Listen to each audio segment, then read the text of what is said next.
So Raja, maybe we can begin. I'm expecting two, three more folks. People will keep joining in, as the session starts. Super. I think you introduced a couple of folks. I don't know if anyone else joined, but be good to hear a line from everybody just to begin saying, what you guys are up to and what are you building. Just gives me a little more context. So if I can quickly request all of you to just take 30 seconds and just tell me what you guys are up to. All right, I'll go first. Uh, Hi, Raja. I'm Nimisha. I run an oral care brand like Karan mentioned. The brand name is Habits.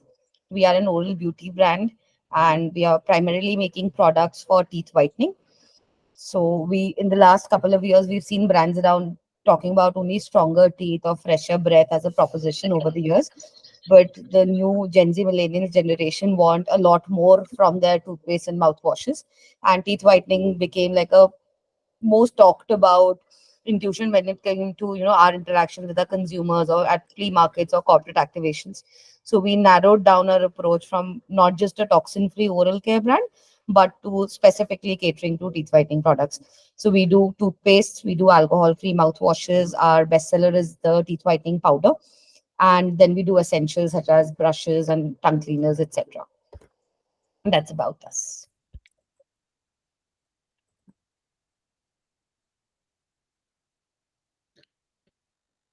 Aditya, Abhi, Great, you want yeah. to go?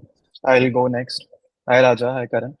So, I run Fit Feast. We are trying to build India's largest taste first protein brand. We are trying to basically bring international flavors and Indian palate flavors into healthy snacking categories like peanut butter, shakes, chips, and bars. So we have some flagship SKUs like white chocolate, peanut butter, Malai Kulfi protein shake. It's very hot in Delhi, so you'll probably, if you have a Malai Kulfi protein shake, you'll feel better. Right. And we're 100% bootstrapped. It's been a couple of years. We are very D2C heavy. We're PAT positive. We're just trying to raise our first round right now to scale up to the next level.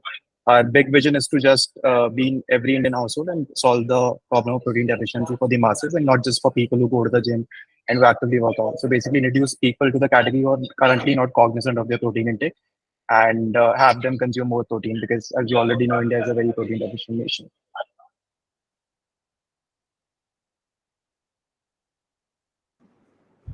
Hello.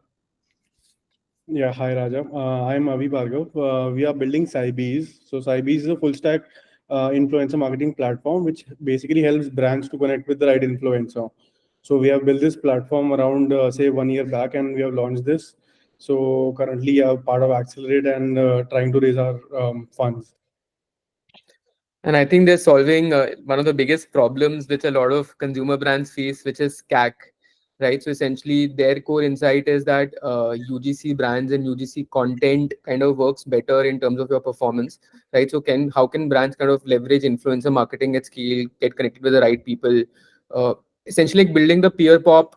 For India, I'm not sure if if you know peer pop, like it's a $300 million company now, one of the fastest growing influencer marketing stacks, right? So again, a very exciting space to be in.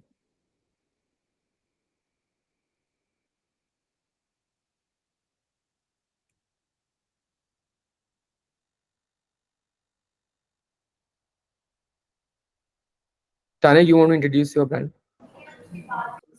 Hey, hi everyone. I'm Tanya and I'm building Mama Life. So, Mama Life essentially is a protein supplement brand for feeding moms. And the whole idea behind the brand is that according to ICMR, feeding moms need an additional 17 grams of protein in their everyday life, which they're not able to fulfill.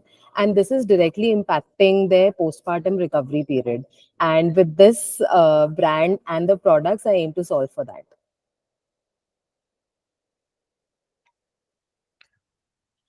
Mm, Great. We also have Arun sir on the line, but he's not a founder. He's one of the deans for Indian School of Hospitality. So like he's a very active investor. We have Jenny on the line as well. Jenny, you want to go ahead and talk about what you're building?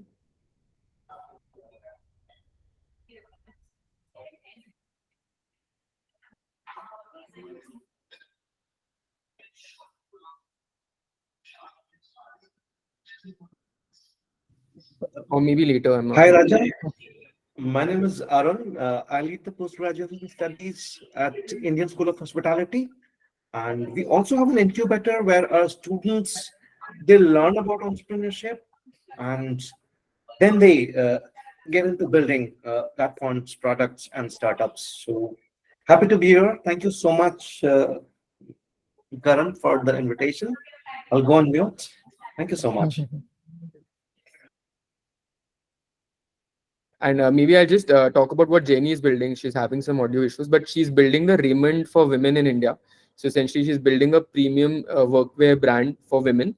And her core insight is that brands like Raymond would come to campuses, and design exclusive tailored suits for men. But no such brand exists for women in India, which is also affordable, accessible, and is very very design led. So she's building this brand for the last 2 years. Again, reached early product market fit, doing about 1.5 crore revenue, and now in the process of scaling up across marketplaces. Also looking at launching their own EBOs by next year. Got it. Is that have we covered the room, or is there anyone else left? I think we've covered, yeah. Okay, super, super. So thank you, Karan, for inviting me, and thank you everybody for joining. Pretty interesting to see all of you and meet you all. I have one request. If your personal circumstances permit, then please switch on, keep the video on. It's always nice to talk to faces than to talk to empty screens. So if you can, and if you have bandwidth and so on. So I don't know how much you know about me and Spring, but I'm just going to begin by just maybe a couple of minutes telling you what we are building. So we launched Spring Marketing Capital in 2019 January. In our sixth year, we are trying to build a brand first investment franchise. We believe that most investment companies, their core leverage is capital. So they bring capital to the table, and that gives them a opportunity to get onto cap tables. We Our core expertise is brand and marketing, and that's the reason that we want founders to want us in the cap table. So it's a slightly different approach to investing. We believe that as time goes on, and you're already starting to see that happen, capital becomes a commodity, and then it's very difficult to differentiate between investment firms, because everybody's color of money is always the same. But if you are able to offer expertise that's relevant to companies, then that makes your investment thesis sharper. It helps you differentiate from the rest of the capital providers. It also brings a certain value added expertise to founders that, in our opinion, offers them a bit of an advantage as they go to market. So that's the thinking. We have two funds. Our first fund is a 150 crore fund where we invest 10 to 12 crores at Series Bs of companies where product market fit is already proven, and the next important step is to build a brand. And we get fully involved in these companies. We roll up our sleeves, we do whatever it takes, and offer the full extent of brand and marketing expertise that we have at our end. Um, this fund, which is about 3.5 years old, is we have 9 companies in the portfolio, and some prominent companies include Purple, Jiva, the silver jewelry brand out of Bangalore, Leverage EDU, which helps students go and study abroad, Juicy Chemistry, which is a young organic skincare and hair care brand, um, and Mosaic Wellness, which is building multiple brands in the overall health and wellness space. Um, our second fund, which we launched last year, it's not a fund too. It's more a second product. Is an early stage fund we call Early Spring. This is think of it almost like a YC for consumer type play, where we come in very early in companies, seed to pre-series A. We invest between 5 to 15 crores. Here it's less about the bandwidth that we bring to the table. It's much more about the advisory and the access that we provide these companies to expertise. We made two investments so far. The first was a health and wellness platform called Yuga Life. The second, which we are just closing, we're just funding rather, is a young athleisure brand called Kava. There are about four more investments in the pipeline in various stages of diligence or document closing. So by in about end of this quarter, we'll have six investments. Most of them are in the 30 lakh per month to a crore per month type revenue stage. So that's what we have done on the fund side. We have a 25-member brand team. That's at the core of everything we do. Like I said, that's really our expertise and our leverage for investment. This brand team is carefully chosen. It's drawn from different parts of the marketing and brand spectrum. And once we make an investment, it is this brand team that actually goes on to help companies grow and scale. So thesis for early spring seeds, the investment is primarily in brands. We come in backing founders that we like, that we believe in, that we believe can make an impact. We look for larger market opportunities, and we look for market opportunities where some kind of a generational shift is happening in consumer attitudes and habits. You would have seen this. Lots of people are talking about this, that Gen Zs, millennials, all of them don't want to consume the brands that our parents and parents were consuming. Secondly, there is a shift in lifestyles, there is a shift in attitudes, a shift in habits. But many of the brands that we are consuming are actually brands that were built maybe decades back. So there seems to be a lack of relevance for many of these younger consumers. So we're looking for products that kind of, make that connect happen with this new generation of consumers. Um, this fund is anchored by Godrej Consumer. It also counts on corporates like Cipla and Manipal as investors. So what we are able to do is not just bring brand and marketing expertise to the table from Spring, but we are also able to access the expertise of these corporates and offer them to the founders that we invest in. We intend to make a very few investments. So this is a bit of a contra thesis to what happens in early stage. In fact, we've had some LPs not invest in us because they believe that uh, we are taking a risk by making fewer investments. But we are very clear that we want to make a few good investments. We want to back a few founders.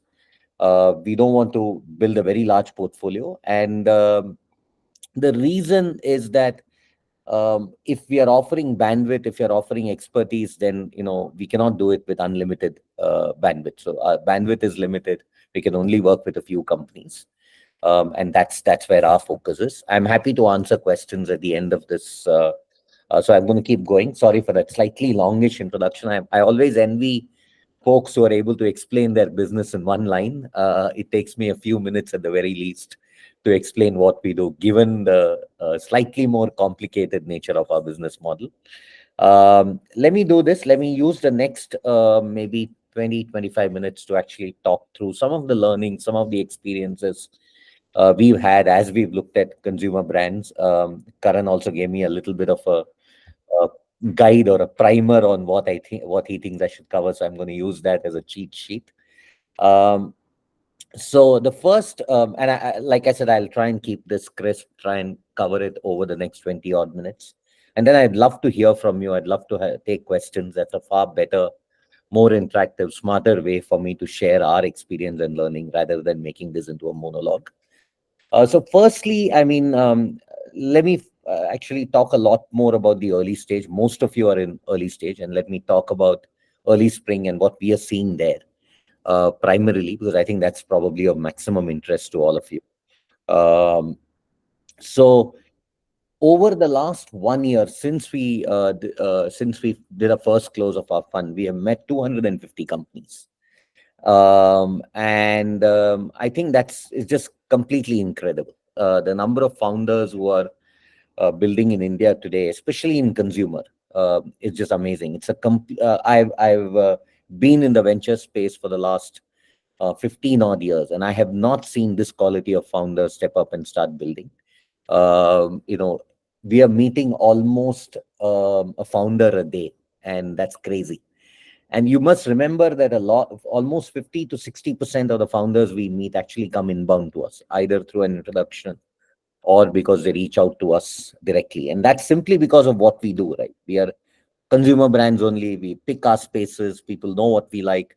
So even the kind of quantum that's coming to us, a very self-selected set of companies, and even that is incredibly exciting.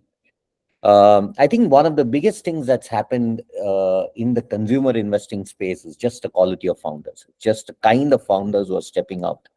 It's not just serial entrepreneurs, but also professionals who worked in companies who are stepping out. So, among the 6 companies that I said we will end up investing in very soon in early spring, a couple of them at least are, no, almost all of them are 10 to 15 years of experience in some professional capacity in organizations like McKinsey, Bain, Amazon, Nika, and that's incredible. That this was what was missing in 2008 when I first joined Sequoia. We did not see too many professionals stepping out and starting to build companies, and I think that's starting to happen. So we used to say, oh, there are entrepreneurs and then there are professionals. I think that line is blurring. People who work for 10 years, 15 years are suddenly waking up and saying, hey, listen, I think I have the required experience to go start on my own. That's the best thing about India that we have seen. That's number one. Number two is we are also seeing a lot more, like I said, a lot of companies are realizing that making Me Too products is not going to cut it. That just because Colgate has a very large market share, building one more toothpaste is not going to serve your need. Or, for example, there was a rush on beauty, right? Almost like a gold rush on beauty and personal care.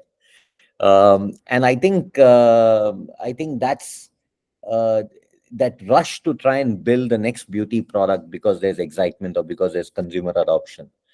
That's, I think, starting to slow down. I think what is happening now is a very welcome focus on products. So this might sound super simplistic, but frankly, at the core of building a great brand is to first build a great product.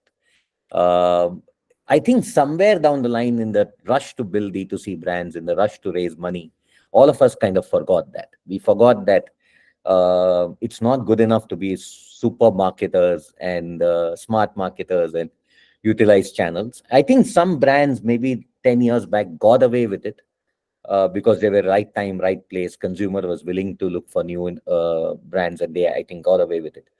I think the same brands which scale 10 years back, if they launch today, they will not be able to scale. I think consumers, today there is a basket of opportunities available in front of the consumers. They become more picky, more choosy. Karan would have told you about how difficult it is to scale using performance marketing these days. Lot and lots of reasons for it, how much more expensive it is. And I think finding products that meet a need, and that's where I come back to this generational shift that's taking place in consumers. The kind of, for example, let's take health and wellness. One of our biggest thesis in early spring is health and wellness. And to me, health and wellness is horizontal. It's not a vertical category. Very strangely, almost the first 5 investments we are making have some kind of a health and wellness overhang. I'll explain that. The first investment, Huga Life, is a health and wellness marketplace, so that's very obvious. The second investment, Kava, while it's athleisure and it's all about fashion, it's actually about active lifestyles. And to me, that is also an overhang of the consumers thinking more about themselves from a active fitness and a health perspective. One of the investments we are looking at is a company that's building a better and healthier wheat flour. And that, while again it's food, it's coming from a zone of trying to create something that's healthier. One of the companies we are looking at is building a range of pain relief and recovery products, targeting young people who are struggling with lifestyle related issues. One of the companies we're looking at is building a range of child nutrition products, and it's incredible. And it's not because I think in the 250 companies we have seen, about 17% of those are in health and wellness from a very broad perspective. But we have still picked almost 5 or 6 of these, from a horizontal positioning, not from a vertical positioning. And I think that's because one of our strongest theses is that the Indian consumer is becoming much more aware of their own health. So if you look at the West, if you go to a Walmart or a Walgreens, you will see that the largest rack in a Walgreens is actually health and wellness supplements. It's even bigger than beauty and personal care. That's because the Western consumer has always been very particular about their own health. They're very concerned.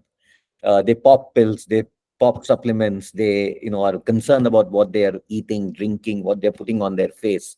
And I feel that concern has now leaked into India as well. We've started becoming more concerned about the kind of products we're consuming, the kind of lifestyle we are leading, the kind of health that we and our families are need to maintain. And I feel that that focus is starting to reflect on products. Now, if you bring that focus into the kind of products you're building, you have a higher chance of being picked by this consumer who's looking for better options compared to what they were having.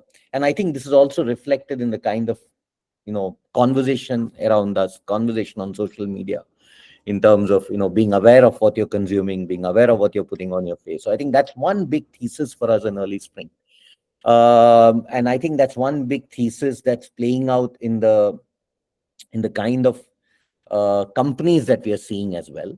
Um to me, this is also indicative of what, as a founder, we all need to keep thinking about in terms of what we are offering to the consumer, and how do we make sure that we are not creating me too products, but we are able to build products that stand out, that make a difference to the consumer, that the consumer starts picking up by choice.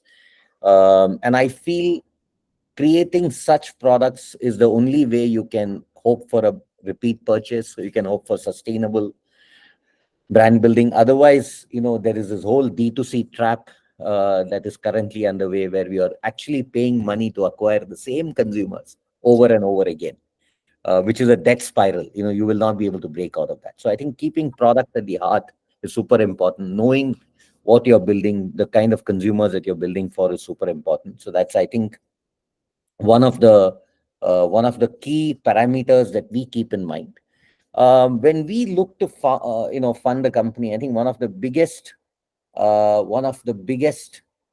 tells that we look for is the clarity that the founders have on what they're building. And when I say clarity, I mean, it's not how well you speak in English, to be honest. It is how well you're able to explain your business. So when I used to work in Sequoia, I was fortunate enough to spend some time with Mike Moritz, who's currently the chairman of the company. I think he retired recently. He was a chairman for many years.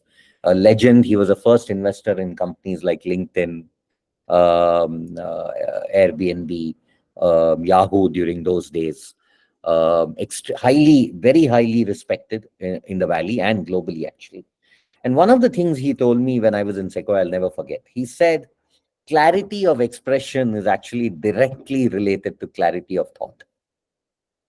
And he put a very high premium on a founder being able to explain their business as clearly as possible. Now, this again sounds fairly simplistic, but I find it's very difficult to explain what you do in a very clear, articulated fashion to the people sitting in front of you. So all of us are passionate about what we are doing. That's why, many of us have chucked our professional careers. Many of us have taken the risk to do this. Many of us are putting our family life at risk.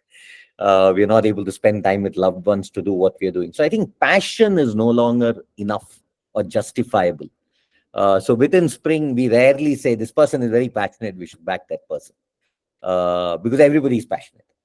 I think what differentiates the good entrepreneurs from the great is that the great entrepreneurs come with phenomenal clarity of purpose. And again, I want to clarify, clarity of purpose is not stubbornness. Clarity of purpose is not unwillingness to change. Clarity of purpose is not inflexibility. Clarity of purpose is, at this point of time, are you absolutely clear about what you're building, why you're building it, who are you building it for?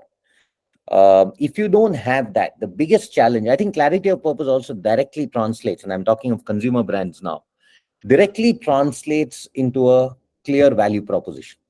This is who I am, this is why I'm doing this, and this is what I'm building. And when you say this is what I'm building, then you're also very clear on saying this is not what I'm building. To me, it's as important to define what you are not and what you will not do ever, because one of the bigger challenges we have seen is just also proliferation of SKUs, right? I mean, in early days when you're trying to figure out what is working, many D2C brands suddenly are sitting on 20 different products, multiple SKUs, not very clear on what is exactly working. And I see the challenge. I see the challenge in early days because you don't know which one of those will click, which one of those will take off. And I think a little bit of experimentation is fine, but you must pick your bet. You must say, hey, if you're building a child nutrition brand, what are you building? Are you building to solve a deficiency? Are you building because moms are concerned that their children don't get enough nutrition? Are you building a clean brand because the current products that are available in the market are not good for you? And frankly, these three statements, though they sound similar, are three different category spaces. And having the clarity to say this is what I am building allows you to be very razor focused on the kind of products you're building, kind of proposition. This I find a bit of a challenge because I think this is the one big differentiator I see from founders in the US and founders in India. Founders in the US are extremely articulated about their clarity in terms of what they're building and why they're building. And I think this is maybe it's a function of our education. We are not taught to do this. We are not, nobody tells us about clarity of articulation. But I feel this is super important because your ability to convey, it's not just about raising money. It's about being able to hire well. It's about being able to attract the next set of talent. It's about, being able to communicate what you're doing to your core teams. It's about whether, or for example, if you have external agencies for content, communication, people you work with, just being able to be very specific on what you want to do and what you don't want to do. Best founders I have met, within 20 minutes of meeting them, you're like, oh, I know exactly what you're doing, irrespective of whether it works for us, it fits in with our thesis, we believe in it or not, is completely irrelevant. But at least now I have a complete sense of what you're chasing, the opportunity you're chasing, and why are you doing it. And I feel that clarity is something that we'll all have to work on. It doesn't come naturally to us. Like I said, we are not trained to do it. So we will have to work on it. We'll have to practice. We have to rehearse.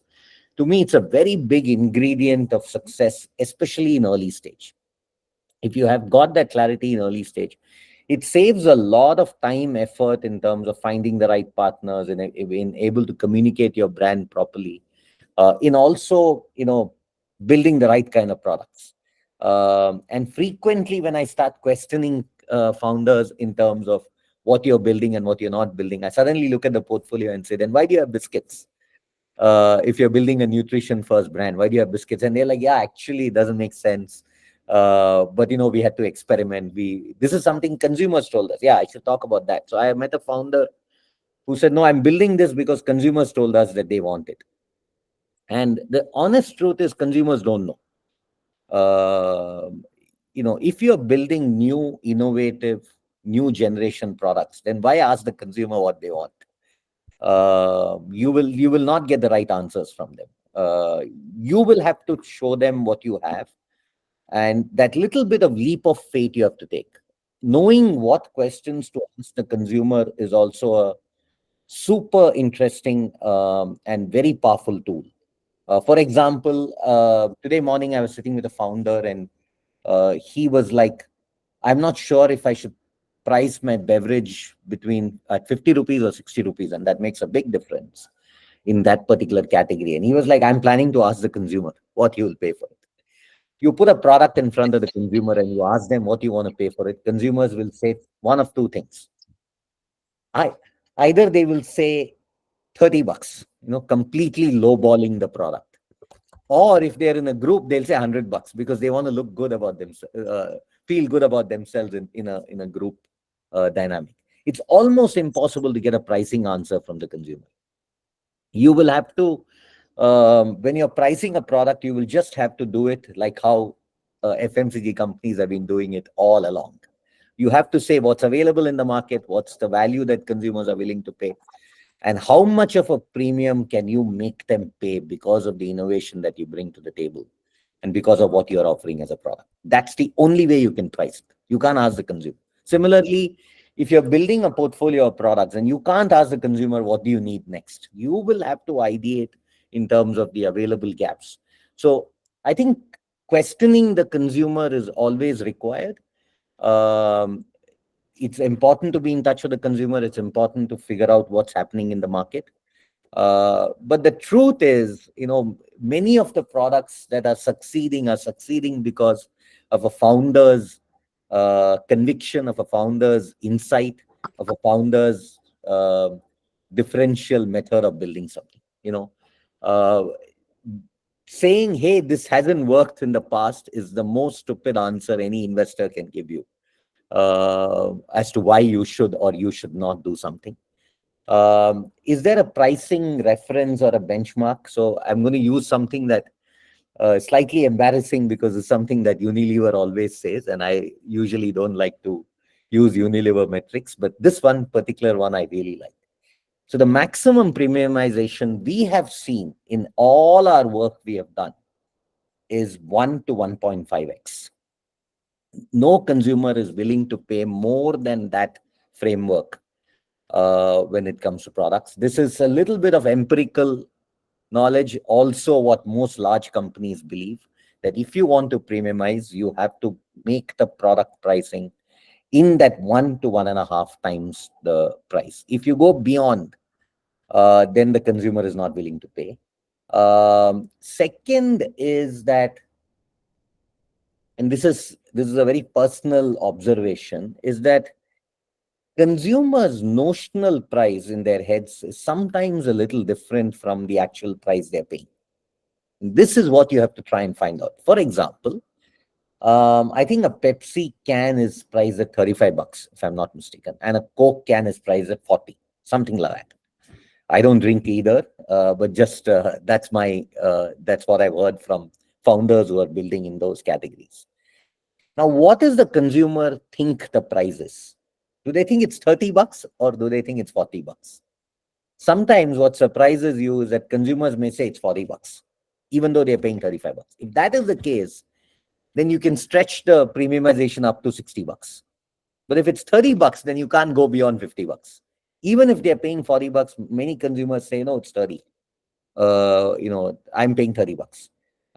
And if that's what is in their heads, then they're locked in on that price. They will not give you they'll not give you a premium beyond that. And this is super critical, just finding the right, because all of us are operating in categories where we are offering some innovation, where we are trying to create a better product, cleaner, um, more natural ingredients, better for you kind of positioning compared to the mass produced commercial products that are available in the country today, right? And as D2C brands, I think we want consumers to buy better, to kind of raise the bar a little bit, and that will cost some premium.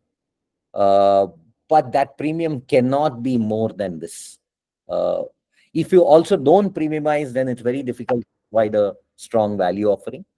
It's very difficult to differentiate, and it's very difficult to create margins in the long run. So as investors, we are all for premiumization, but premiumization in a manner that's acceptable to the consumer, also recognizing and identifying categories. The only places where this framework breaks is either because you have come up with a stupendous innovation that completely changes the category dynamics, happens once in a blue moon, or if you are operating in a niche space and willing to remain a small brand, which again makes it very difficult for someone like us to invest. That's possible. You can operate in a zone where it's a small brand, remains a small brand.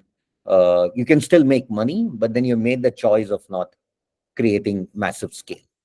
I'm just looking through. I know that we have a few more minutes before I start taking questions. Um, So I just looked through the notes that Karan sent me and saw if I broadly covered some of the areas that he indicated. Um, I think the 0 to 100 scaling, um, uh, 0 to 100 crore scaling, is probably more difficult than the 100 to 500 crore scale. And this is a very, very tough space. That first stage of scaling, when you don't know enough, when the consumer can sometimes surprise you. You're on marketplaces, you don't have access to data. You're on quick commerce, you don't have full access to data. Is a tough one. It's a tough space. So the only way we have seen it successfully being done is the following. One, stay as close to the consumer as you can, outside even the sales. So if you have an opportunity to meet consumers one-on-one, if you have an opportunity to reach out to consumers who are buying your products, if you have an opportunity to use your social media channels to kind of interact with consumers, welcome feedback. If you're developing new products, send it to a few loyal consumers, take their views. So try and include the consumer outside the sales process, not just the transactional sales process that is taking place either on your website or on a marketplace. But see if you can interact with consumers, because that's one way that you will remain ahead of the game.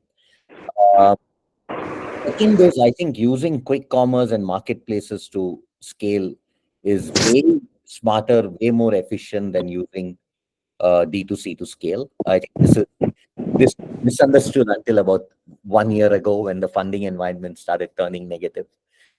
And most of us have been forced to change our thinking on that. So D2C to me is not is very, very difficult to scale. You will have, and today you have the option of quick commerce and you have the option of marketplaces. I read somewhere that quick commerce now is a $3 billion GMV business in India. That's incredible. And quick commerce, you can also see the kind of products that are getting thrown up on these platforms, the kind of behavior change that has happened. For example, I have a teenage daughter at home, and when her friends drop in, we know that, hey, there's a bunch of friends coming in this evening. We always ask her, saying, hey, what should we buy something and keep? And she will say, no, no, we don't need anything, we'll figure it out. The minute the friends land up, they start ordering on Zepto and Swiggy. It's incredible, because they don't want to plan. This is a generation that just doesn't want to plan. This is not a stocking generation. They don't want to be, and my thesis is that they don't want to stock because they don't want to be captive to the choices they've made earlier. They want to make the choice at the moment, and that's the kind of preference change that Zepto and Blinkit and so on have brought to the Indian market. So products are being bought on impulse. It's a great platform to actually try and sample new products, because when they're saying thumbs up and they see something new, they're very happy to give it a shot. So a lot of sampling happens on these platforms. A lot more of trials happen on these platforms, and then of course is the strength of your product. One area where I think investing in brand, and I know Karan will 100% agree to this, is the whole area of content creation. I think the smarter D2C brands have actually built very strong content engines of their own, without spending too much money, using in-house resources. Many a time the founder stepping up to the camera himself or herself. And I think that makes a huge difference, because today young people especially want to know, when they see a brand and they want to know more about it, they go to Instagram and they check the brand profile, and then they go through it very fast. You should see how they go through the Insta profile of your brand. They're checking out. If they see a founder reel, they immediately stop, they watch the reel, and in those 3 to 5 minutes they're forming an opinion on the brand. They're not doing a Google search like me. If I hear an interesting brand, then I go read up on it. They want a visual history of this brand, and that's the opportunity you have to create a brand language of your own and create. It doesn't have to cost. In fact, I would actually argue that the more authentic, the more candid, the more real it is, the more meaningful it is. So actually use amateur photography, use people in your team, use your own phone cameras. Don't actually get into hiring people. Spend as little money as you can, because I think young people value authenticity way more than they value spit and polish. So using content very effectively in early days. If I'm not mistaken, Avi is the one who's building the influencer platform. I see him nodding furiously.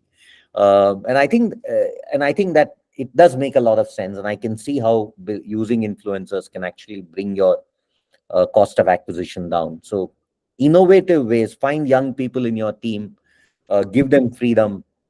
I know a founder who picks one young person for he has three brands. He picks one young person and gives them complete charge of their Insta account for a few months. I'm like shocked at how he gets away with it.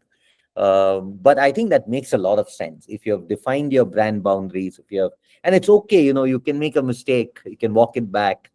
Young people are more forgiving than old people. You can nothing survives on online for more than 72 hours. So I think just being bolder. I sometimes talk to founders and I find them so cautious. I'm like, dude, why are you behaving like Unilever? You can afford to make a few mistakes. You can be bolder.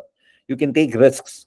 Because to me, I think one of the biggest advantages of startup brand is you have less to lose, much more to gain. You should be more optimistic, bolder. Please take risks, because just being safe, just behaving like a large brand will not help you, because you'll not get noticed. You will not get picked up by your target audience, and then it becomes increasingly difficult to build a brand. So yeah, it's about 3:45. I'm going to pause here. I'm sorry for that long monologue. Like I said, I tried to cover as much as I could based on the guide that Karan gave me. And I know it was slightly broad. I just hope I touched upon a few interesting insights for all of you. But like I said, I think let's use the remaining 15 odd minutes to actually answer questions. I see a few show of hands. I've also been trying to answer some questions on the chat box, but maybe just oh, unmute yourself and ask the question, and I'm Yep. happy. Pratik, you can go ahead. Right. Hi, Raja. Thanks for all the insights. This is Prateek here. Just for introduction, I'm an alumnus of 2016 IMA batch. And I've been building a brand called Better Nutrition. So, Better Nutrition is around biofortified staples, basically nutrition dense staples having high concentrations of zinc, iron, protein, etc. So, Agritech is one side of the company, and we've recently introduced this consumer facing brand called Better Nutrition. It has rice, atta, which are all nutrition dense. This has recently been invested into and endorsed by PV Sindhu, and this is therefore going big in that way. Now, just on your point around pricing, of course, we are facing challenges in pricing this product online because it is staples. These are very heavy, weight by volume ratios are skewed, and therefore pricing them online just to make unit economics profitable and break even on online, it's quite tough. So premiums are going up, the category is looking up, and if we are trying to enter offline, it is quite a difficult game for the startup. So two insights there: how do we break that pricing? Do we need to sort of burn for some time just to get the pricing and in the pricing strategy right? And should we also be into offline, or should we just first build D2C online and then get into offline? So I think I understand the challenge. This is something that we deal almost daily with companies. This whole question on pricing, I would still say you must work harder in the early stage to get your pricing right. If it means, I always feel that, for example, let's take the beverage example, right? If the when I was talking to this founder, he was like, "Hey, maybe you're right. Maybe 60 is not the right price, but I'm very worried that if I price it at 50 or 55, I'll never be able to raise the price. So let me price at 60 and let me bring it down." Now that sounds logical, but what happens is when you're building a product, your price becomes the ceiling, right? Everything falls below the price. So all the design choices you make and all the negotiations you do with your vendors, all of that is dependent on the price that you're fixed. And Right. I feel that scarcity is really the best teacher. In fact, I was urging this particular founder to fix the price at 55 and walk down and build the entire pricing structure basis that 55. It's the hardest work you will do. But if you get it right, then this will serve you for many, many years. You can then choose to sell the product at 60 and then decide if you want to bring it back to 55. I strongly feel that many design choices, much of the negotiations we do, all of that is driven by the final price that we want to charge. You must know that price. And that price needs to be within the premium that a consumer is willing to pay. You may have to make some changes in your product. For example, no, uh, sugar, right? I mean, if you, depending on the kind of sugar you choose for a particular product, your pricing is going to change. Secondly, packaging. I always feel in India, don't waste money on packaging. The consumer is not paying you a premium for packaging. That's the honest truth. For example, in America, people actually pay a premium if the pack looks better or if the pack serves a certain functional need. If that's not happening here, use glass, don't use expensive forms of packaging. With one of the founders I was talking to, she was saying, no, I want to be sustainable. I want to, I don't want to use plastic. I want to create this pack. And I'm like, will the consumer pay for it? If the consumer pays for it, by all means do it. For example, can you have two variants of the same product, one with paper packaging and one with plastic, and make the consumer choose and say, hey, if you buy the paper one, it's $10 more. What do you think the consumer will choose? You know, so I think there are certain market realities of India on pricing that we must force ourselves to bake into the product. We are forced to change the ingredient mix a little bit. Finally, there is no point creating a great product which nobody is going to buy. You have to make the product work from a pricing perspective. And my only suggestion is fix the price that you think the consumer will pay and work backwards. Try and force design choices onto yourself and your team. Uh, the good news is in India, it's possible. It's possible to get that pricing structure right. It's difficult, but it's possible. Because if you do that, then at least I find it very difficult to believe that you can create. The only burn that I'm willing to accept is marketing. I'm not willing to accept that there is fundamental burn on the product itself simply because a consumer is not willing to pay a premium. My view is then, you've not got that product right. So I would say these choices of online, offline that will all exist. Offline is a reality in India, just a question of in your particular category when you will be forced to take that decision. But at least from a pricing point of view, get the pricing right, even if it means a little bit of extra work, couple of extra months. Take a pause, get that price right. You cannot burn on the core product because it is not willing. Great. Thank you. Is it Jaini in the queue? Yes, hi Raja. Thank you for the amazing session. To quickly introduce, I am building J. We are building the next remit for women in India. We are focusing on designer power styles at non-designer prices. One of the questions that I get asked quite often by investors is that there are a lot of small players emerging in this category. It's very similar to athleisure. Yeah, you had your Pumas and Adidas and Nike, but then there was no one in between, and now there was like a huge, because there's so much focus on fitness. There was a huge trend of a lot of leisure brands growing. It's very similar with our category, the formal, semi-formal category as well.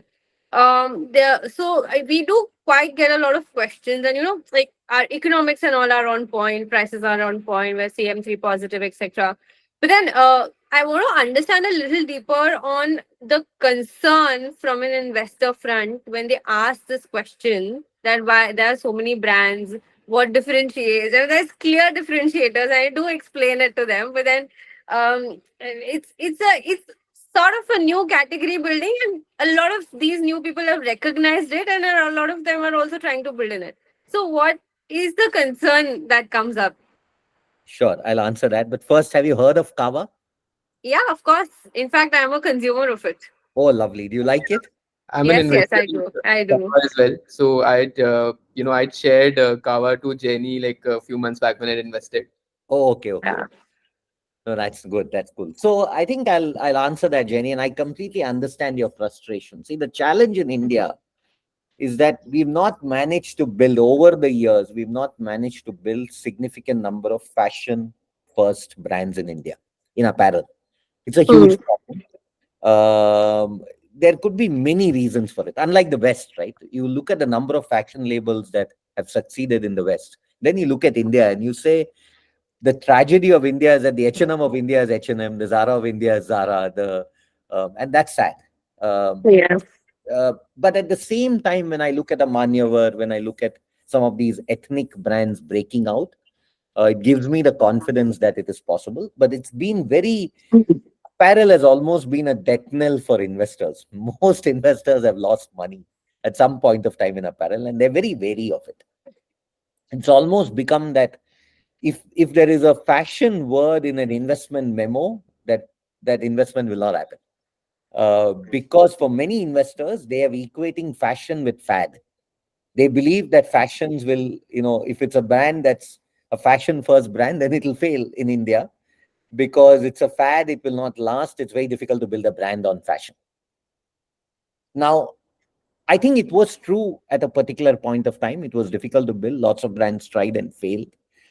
But I think it is changing. I think as consumers have more discretionary income, then they become more concerned about what they're wearing, styling, about not wearing same clothes all the time, about having different looks, about and I think these categories are emerging, right? 10 years back, I would have laughed if somebody had told me athleisure in India.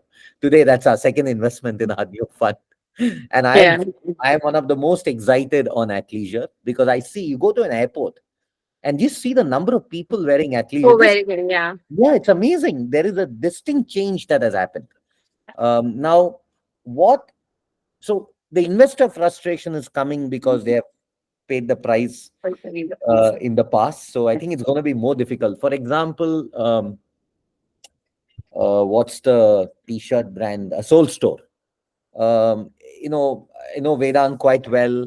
We've looked at the company for a couple of years, but he always finds it difficult to convince tier one investors that this is scalable. When he was 5 crores a month, people said, 5 crores, theek hai, 10 crores nahi pahunch paoge. When he's 10 crores a month, people said, 10 okay hai, 20 nahi pahunch paoge. When he's 20 crores a month, people are saying 20 theek hai. Now he's 30 crores a month. People are saying 30 theek hai, lekin 50 ke upar nahi.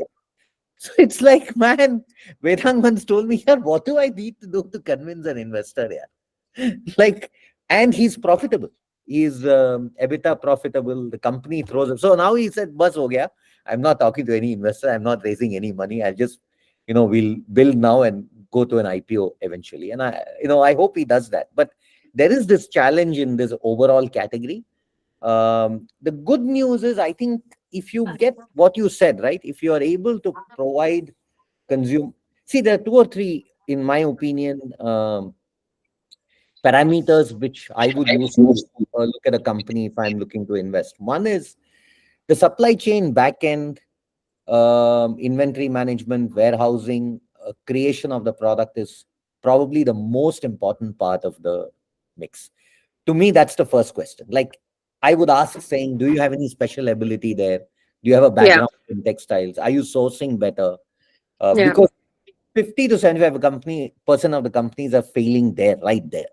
Yeah. Uh, Yeah. so I think just the number one attribute here is not look, quality, all that comes later. The number one attribute is, are you building a better product? And do you have any special expertise to be able to create that product in an efficient manner? So that's number one. Number two is, uh, have you found a position within the market where you feel that your products are, different from Yeah. what is being offered? Yeah. And third is, then are you able to then create a brand on top of it? So if you ask me, if I look at Kava, I think the family has expertise in textile, so they're able to create a differentiated and special product. So Mm. Mm. when I spoke to celebrities who were wearing it by choice, I reached out to them. They're like, "This is as good as anything I find globally." And I was like, "Really?" Because these Wow. celebrities have an option of buying anything. And when Mm. I started using, I didn't believe it. When I started using the product myself, I absolutely loved it. So today my flying gear is only Kava, because it's super comfortable, and it's very stylish. So it makes me at least look a little younger than what I am, and I like that. So I think the style attributes and the design attributes are there, but it's firstly a great product, and because of the fact that the family has expertise, it's priced very well.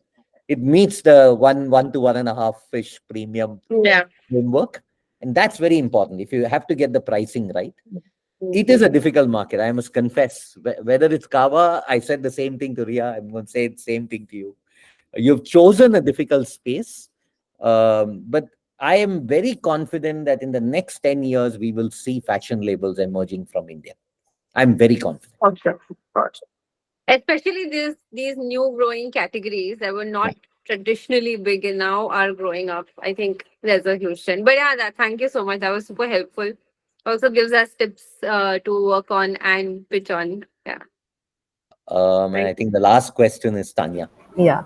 Hi, Raja. So, like I mentioned, I'm building a protein supplements brand for feeding moms. My question is that although like my products are specifically designed for feeding moms, like it's infused with ashwagandha, shatavari, mulethi, methi, all of these things which improve lactation, which is one of the benefits that my protein shake has. However, I feel that protein in general is a very cluttered market. So, from an investor point of view, if I go to you and say that I'm building a protein brand only for feeding moms, because I strongly believe that feeding moms need that extra protein, which they are not getting. Do you think it's convincing, or do you think I need to work on the product in a more deeper sense? So I think that when you said it, even when you said it earlier, my first reaction was, is it a very Mm. small market? Mm-hmm. Not that feeding moms is not a very large Yeah. market, but Yeah. feeding moms who are willing to buy products like these for themselves could be a Mm-hmm. smaller market. So Mm-hmm. I feel that protein is actually a very exciting category. In fact, one Mm-hmm. of the investments which we have signed a term sheet is actually a Mm-hmm. protein company. Okay. I Mm-hmm. strongly believe that the attitudes around protein will change in Mm-hmm. India. I Mm-hmm. strongly believe that people already, I mean, the narrative on Yeah. protein is increasing. Mm-hmm. And if you've seen Amul's Yeah. focus on protein, I think it's just a matter of time. We are all going to Yes. be consuming more Yeah. protein per person than we ever did 5 years ago. Exactly. I think that Yeah. is going to happen. Mm-hmm. Maybe one suggestion, if you've already done the work, you've done the Mm-hmm. research, maybe Yeah. that's one variant in your portfolio. Mm-hmm. But if you are able to build, my thing is, can you build a protein first nourishment brand? Mm-hmm. Uh, to me, the feeding moms, it can only be a variant. It cannot, Mm-hmm. at least that's my initial reaction to you, is that my biggest concern is that it can turn out to be a very small market. Okay.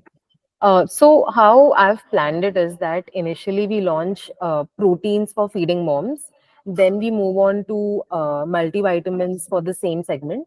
And as these moms are growing, when their children are 3 or 4, I look at launching proteins and supplements for them to solve for other issues like calcium deficiency and other health issues. And eventually, after building trust for 7 8 years, I want to disrupt the infant formula market, which I feel is a huge category.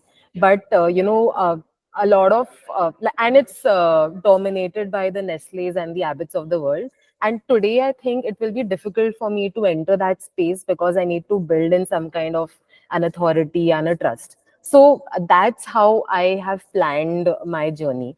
It's going to take 7 8 years, but yes, I'm up Understand. for the game. Understand. All the very best. But Super, yeah, like Karen.